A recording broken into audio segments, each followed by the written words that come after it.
सईद गनी ने कहा कि मोहम्मद अनवर ने कहा है कि भारत से पैसे लेकर दहशतगर्दी करवाई, एमक्यूएम ने शहर में क्या नहीं किया। मोहम्मद अनवर अगर वो इंटरव्यू दे तो क्यों नहीं इनकी गैरत जागती? क्या पाकिस्तान के मफादात, पाकिस्तान की सालमियत और भारत से पैसे लेके पाकिस्तान में दहशतगर्दी करवाना कोई छोटी बात है? बल्दिया टाउन का वाकया तो चले एक जीआईटी बन गई, सामने आ गया। शहर में एमक्यूएम ने क्या क्या कुछ नहीं किया है, लेकिन कम से कम बल्दिया टाउन की जीआईटी इनके साथ ही आई है ना। उस पर तो कोई झगड़ा नहीं है। इस पर तो तुम कहते हो ये सफ़े निकाल दिए, वो दस्तखत नहीं, ये दस्तखत नहीं, चलो ये कंट्रोवर्शियल है। उस एक पे तो कोई कंट्रोवर्सी नहीं है। माजी में भी आप देख लें कि एमक्यूएम इस मुल्क में क्या क्या करती रही है, शहर में क्या क्या करती रही है। क्या एमक्यूएम के साथ सियासी जमातें बैठ के मुआहदे नहीं करती रही हैं? उसका मकसद ये तो नहीं था कि एमक्यूएम दहशतगर्दी करे। मकसद ये होता था कि चीज़ें शहर में नॉर्मलाइज हो जाएं। हम उनकी दहशतगर्दी को रिकॉग्नाइज नहीं करते थे, हम हालात को ठीक करने के लिए तो कोशिशें की, नाकाम हो गए। सिंध असेंबली ऑडिटोरियम में प्रेस कॉन्फ्रेंस करते हुए मुर्तजा वहाब ने कहा कि ये जीआईटी क्या लैपटॉप पर बनाते हैं? क्या वफाकी वजीर इल्जामात बगैर दस्तखत के कागज के बुनियाद पर लगा रहे हैं? दोपहर को प्रेस कॉन्फ्रेंस में फरमाया कि 3 जीआईटी बनी थी। पहली रिपोर्ट पर किसी ने दस्तखत नहीं किया। अब सवाल ये उठता है कि किसी ने अगर किसी डॉक्यूमेंट के ऊपर दस्तखत नहीं किया तो डॉक्यूमेंट आया कहां से है? वो डॉक्यूमेंट कहां से आया है? वो डॉक्यूमेंट किसने दिया है उनको? इसका कोई जवाब उनको नहीं है। और ये इस बात की दलील है कि जिस तरह माजी में कुछ और लोगों ने दस्तावेजात को क्रिएट करने की कोशिश की ताकि पाकिस्तान पीपल्स पार्टी की क़यादत को मलाइन किया जा सके, वही काम अली जैदी साहब कर रहे हैं। अब्दुल कादिर पटेल ने कहा कि बाबा लाडला, अरशद पप्पू समेत कई जराइम पेशा अफराद ने गैंग बनाए। मौलाना तारिक जमील, शाहिद आफरीदी की तस्वीर भी उजैर बलोच के साथ हैं। कहते हैं इनकी तस्वीरें जो हैं वो मौलाना, अब मैं बताता हूँ, उजैर की तस्वीरें का जी इनके साथ हैं। मौलाना तारिक जमील के साथ भी, उसको भी केस में डालो भाई, जीआईटी में।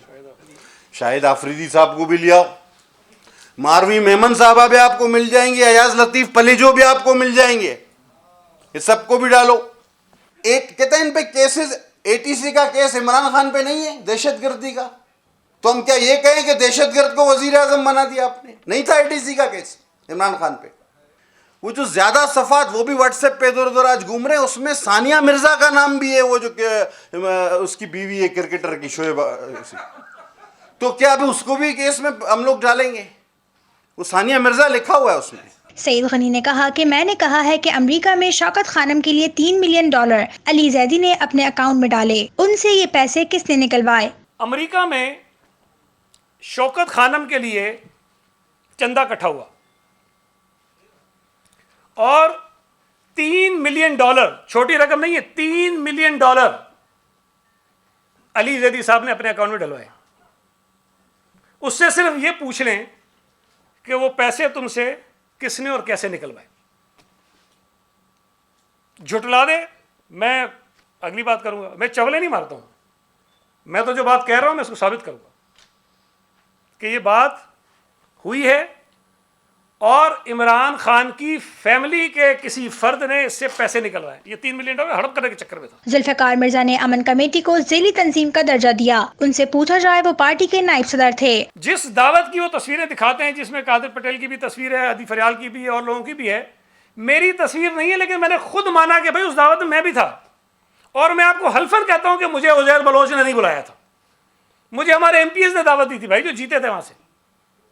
और अगर ये भी कोई, मतलब हम इतने अक्ल के अंधे हैं, हम बेवकूफ़ लोग हैं कि हमें उजैर बलोच के पास जाना था उसकी शुक्रिया अदा करने के लिए, हम उसके घर पे नहीं गए। हमने पूरा एक बड़ी मार्की लगवाई, उसके अंदर कोई 400-500 लोगों का इंतज़ाम किया, वहाँ हमने वीडियो के कैमरे लगवाए, वहाँ हमने फोटोग्राफर बुलवाए, वहाँ पूरी जिस तरह एक शादी की रस्म होती है, पूरा एक बड़ा इवेंट होता है, उस इवेंट के अंदर हम उजैर बलोच से मिलने गए। यार कोई अकल की बात करो भाई। पीपल्स पार्टी ने कोई बंदे मरवाए, कोई घरों पे कब्जे करवाए, कोई 17 शुगर मिलों पे कब्जे करवाए, तो मैं तो राब्ता नहीं हो सकता हूँ ना ये हो सकता है, नहीं हो सकता है। राब्ता जुल्फकार मिर्जा के अलावा कोई नहीं हो सकता। जुल्फकार मिर्जा का ही एक स्टेटमेंट, एक उसकी तकरीर है जो गालिबन उसने अब्दुल्ला मुराद शहीद की बरसी में की थी तकरीर। एक ही बात, एक ही आदमी और एक ही बात। उसने कहा कि आज से मैं बतौर नायब सदर पीपल्स पार्टी सिंध ये ऐलान करता हूं कि पीपल्स अमन कमेटी हमारी ज़ेली तंजीम है। उससे पहले उसके बाद कोई बयान दिखा दें पीपल्स पार्टी किसी आदमी का।